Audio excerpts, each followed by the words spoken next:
رات اور 6 دن میں پورے کل کائنات کو بنا کر اپنی زبردست قدرت کا اظہار کیا، اس لیے ہم سب اس پاک ذات کا شکر گزار کرے بولے الحمدللہ۔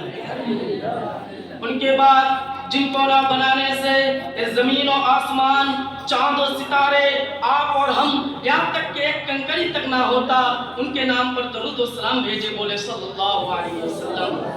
محترم حضرات، آج کے اس محفل میں میرے تقریر کا عنوان والدین کا مقام ہے۔ اللہ پاک مجھے اخلاص کے ساتھ بولنے اور اس پر ہم سب کو عمل کرنے کی توفیق عطا فرمائے۔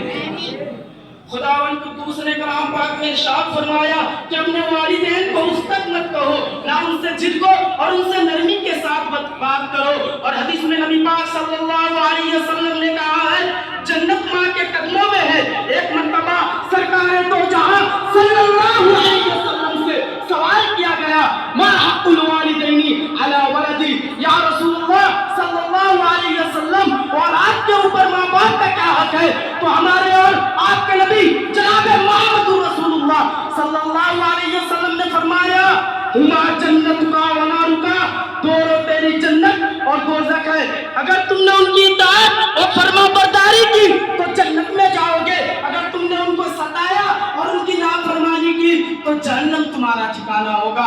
حدیث میں آتا ہے کہ اگر کوئی نیک اولاد اپنے ماں باپ کی طرف پیار و محبت کی نظر سے دیکھتا ہے تو اللہ تبارک و تعالی ایک مرتبہ دیکھنے پر مقبول حج کا ثواب ادا کرے گا۔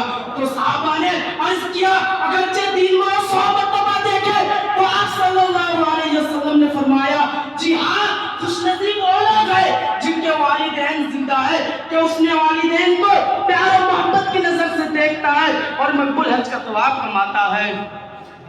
دوستو، آج کے دور میں والدین کے ساتھ برا سلوک کیا جاتا ہے، ان کو ستایا جاتا ہے، ان کو مارا اور پیٹا جاتا ہے، ان پر ظلم کیا جاتا ہے، کہیں پر بس نہیں بلکہ ان کو قتل بھی کر دیا جاتا ہے۔ افسوس، سخت افسوس، ہمارا والدین کے ساتھ معاملہ کتنا بھیانک اور بدترین ہے۔ حدیث میں آتا ہے کہ اللہ تبارک و تعالیٰ فرماتے ہیں جس شخص سے اس کے والدین راضی تو میں بھی اس سے راضی۔ حدیث میں آتا ہے کہ والدین کی دعا اولاد کے حق میں قبول ہوتی ہے۔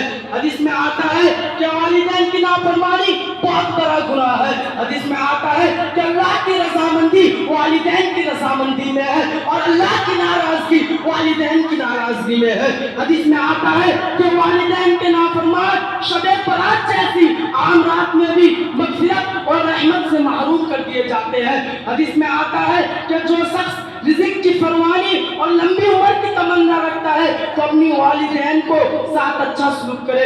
حدیث میں آتا ہے کہ باپ جنت کا دروازہ میں سے ایک دروازہ ہے، اگر تم چاہو تو اس کی حفاظت کر لو اور اگر تم چاہو تو اسے جائے کر دو۔ حدیث میں آتا ہے کہ جس نے ہر جمعے کو اپنے والدین کی قبر کی زیارت کی تو ان کے گناہ معاف کر دیے جاتے ہیں اور ان کی قبر کے عذاب سے نجات لکھ دیے جاتے ہیں۔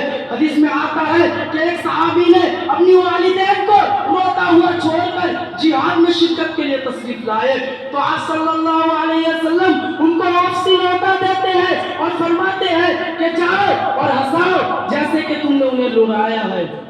حدیث میں آتا ہے کہ فرشتے میں سب سے اعلیٰ اور اونچا مقام رکھنے والے حضرت جبریل علیہ السلام نے بدعا فرماتے ہیں کہ ہلاک و برباد ہو جائے وہ انسان جس کے سامنے ان کے والدین یا ان میں سے کوئی ایک بڑھاپے کے حالات میں ہو اور ان کی خدمت کر کے اپنے آپ کو جنت کا مستحق نہ بنا لے۔